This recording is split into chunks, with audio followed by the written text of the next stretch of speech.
If you want to be perfect, go, sell what you have and give to the poor, and you will have treasure in heaven. And come, follow me." That was Christ's answer to the rich young ruler who wanted to know what he should do to gain eternal life. Now, what did Jesus want from the young man? He wanted all.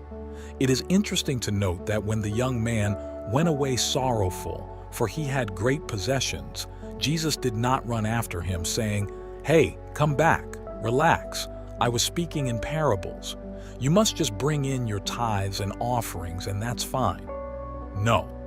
Money had become a god in that young man's life, and only a complete surrender would be acceptable. If we read the Bible honestly, we will conclude that God does want everything. One day, as a mother of 5 listened to a sermon, she decided to give everything she had as a sacrifice for God's cause.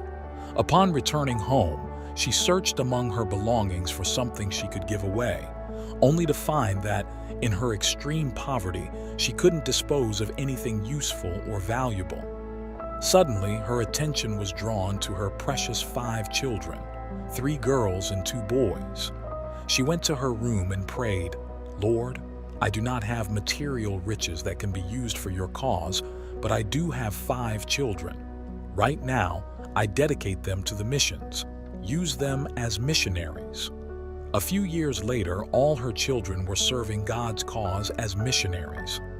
Ellen White helps us understand this concept by saying that, at the moment of success, when the nets were filled with fish and the impulses of the old life were strongest, Jesus asked the disciples at the sea to leave all for the work of the gospel.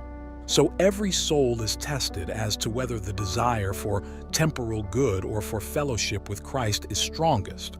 It is true. God expects us to surrender all.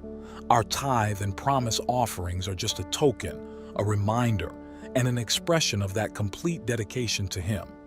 As we return them now, may we put our desires last and God first.